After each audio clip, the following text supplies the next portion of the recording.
Hello everyone, আপনারা সবাই কেমন আছেন? আজ আমি আপনাদের একটা খুব সুন্দর জায়গা দেখাবো। এই শীতকালে বিকেলবেলার রোদটা কিন্তু বেশ ভালো লাগে। আর এই যে দেখুন, আজ আমার সঙ্গে কে এসছে? আজ এসছে আমার সঙ্গে আমার একটা ছোট্ট ভাই। আর এই যে দেখুন সেই সুন্দর জায়গাটা, কি সুন্দর সানসেট, কোনো শব্দ নেই, একদম নীরবতা, চারিদিকে শুধু গাছ আর গাছ, সবজি। খুব ভাল লাগে আমার এই জায়গাটা। আমি বাড়িতে আসলেই যখন বিকেলবেলা হাঁটতে বেরোই, আমি প্রতিদিনই প্রায় এই জায়গাটায় আসি। তাই আমি ভাবলাম যে আপনাদের সঙ্গেও জায়গাটার ভিউ শেয়ার করা যাক।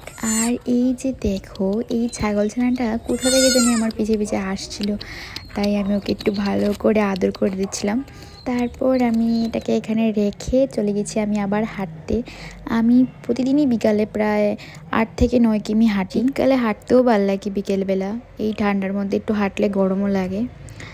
তবে বিনা কারণে আমি হাঁটছি না, কেন কি আমি একটু বেশিই মোটা হয়ে গেছি। তার জন্য আমি মনে করি যে ডায়েট করার থেকে বরং এক্সারসাইজ বা হাঁটলে, হেঁটে তারপর ফ্যাটটা কমানো আমার কাছে বেশি ভালো মনে হয়। তার জন্যই আমি হাঁটি, কারণ আমি অনেক বেশি পেটুক, আমি অনেক কিছু খেতে পছন্দ করি, ঠিক এই বানরটার মতন।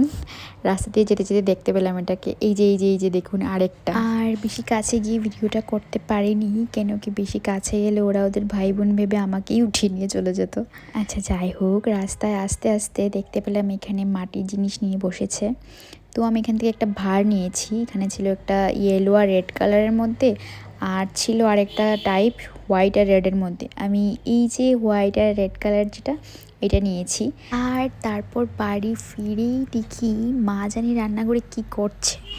তো চলো দেখা যাক মা এখানে কি করছে।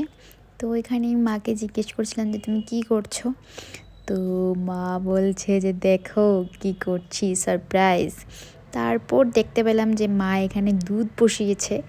সেটা দেখে তুমি বুঝতে পেরেই গেছি যে মা কী করতে চলেছে। আর এই যে দেখো মা এখানে পিঠেগুলি কি সুন্দর সাজিয়ে রেখেছে। তারপর শুধু মা একা করেনি, আমিও মাকে হেল্প করেছি।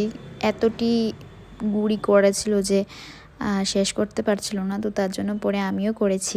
আসলে কথা হচ্ছে যে আমি করলে তো মা আমাকে ভিডিও করে দেখাতে পারে না, বাট মা যখন করে তখন তো আমি ভিডিও করতে পারি, আমি ভিডিও করি, তার জন্য আমি মাকে দেখাই। তো আপনারা সবাই ভাববেন না যে শুধু মাই একা কাজ করে, আমিও মাকে হেল্প করি, হয়তো পুরোটা করি না, বাট মাকে 40-50% তো হেল্প করি। আর এই যে দেখো, এইবার মা বলেছে এটার মধ্যে দিয়ে দিতে সবগুলি, তো আমি এটার মধ্যে সব দিয়ে দিচ্ছি একটা একটা করে। আর এই যে দেখো, আমি মাকে বলেছিলাম এরকম নাড়ু নাড়ু করে দেওয়ার জন্য। আসলে ছোটোবেলাতে কি মা আমাকে এরকম নাড়ু নাড়ু করে দেয়, কেন কি আমি হচ্ছে আজব দেশের আজব মানুষ, ওই রকমই আর মানে নারকেল দিয়ে যে বকফুলের মতো যেটা আছে ওটা আমার খেতে ভালো লাগে না, কেন কি ওটার মধ্যে নারকেল আছে, বাট শুধু শুধু যেটা গুঁড়ি থাকে ওইটা আমার খেতে পছন্দ। তার জন্য মা সবসময় যখনই বানায় তখনই আমার জন্য এরকম নাড়ু নাড়ু করে দেয়, আর আমি এটাই খাই। তারপর মা আমাকে এখানে বলছিল যে চিনি দেওয়ার জন্য, তো আমি অল্প অল্প করে চিনি দিচ্ছিলাম। তো মা বলছে এত কম দিলে হবে না, আরও বেশি দিতে হবে। তারপর আমি এক মুখা চিনি দিয়ে দিয়েছি। আর তারপর আমাদের সবার পছন্দের সুস্বাদু দুধ পুলি রেডি হয়ে গেছে। এইবার হচ্ছে বাটার পালা, খাওয়ার পালা। আর এই যে দেখো, প্রথমেই মা এখানে আমার বনুর জন্য উঠিয়ে রেখে দিচ্ছিল, এটা যাবে আগরতলা, আমাকেই নিয়ে যেতে হবে। মা এখানে কিছু উঠিয়ে রেখে দিচ্ছিল বনুর জন্য। বলতে গেলে শুধু বনুও না, আমার বন্ধু বান্ধবীও আছে, ওদের জন্যই মা দিয়ে দিয়েছে। আর এটা দিয়েছে আমাকে, আমি বেশি খাইনি, কারণ কি আমি ভাত খেয়ে নিয়েছিলাম। আমি বলছিলাম যে আমাকে ওই বড়টা দিও না যেটার মধ্যে নারকেল আছে, তারপরেও মা আমাকে দিয়ে দিয়েছে, বলছে একটা খা একটা খা। আর এটা যাবে আমার পাশের বাড়ি আন্টির কাছে। ও কাকিমণি, খুলো দরজাটা।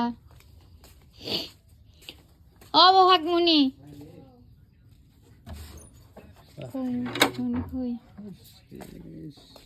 ওইটা সবরে একটা একটা দিলাইও।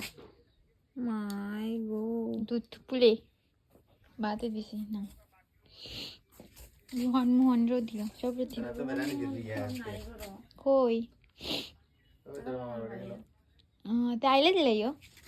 জুনু জুনু জুনু জুনু জুনু নি, হ্যাঁ আর তারপর জনি এসেছিল, আমরা সবাই পিঠে খাচ্ছি, ও তো আর পিঠে খাবে না, তো ওর জন্য আমি এখানে দিয়েছি বিস্কিট আর ও খুব খুশি হয়ে খাচ্ছিল। পিসি, হ পিসি, পিসি নাও পুলি। তা ঠান্ডা? না না, অক্ষণ খালি নামাইছে। আচ্ছা। বাড়িতে কোনো পিঠে হোক বা ভালো রান্না বা যা কিছুই হয়, মা তো রান্না করে দিয়ে দেয়, বাট এইভাবে সবাইকে বেটে দেওয়ার দায়িত্ব নিয়ে নিয়ে দেওয়ার দায়িত্ব হচ্ছে আমাদের। স্পেশালি আমার আর বনুর এই দায়িত্বটা খুব ভালো করে পালন করতে হয়।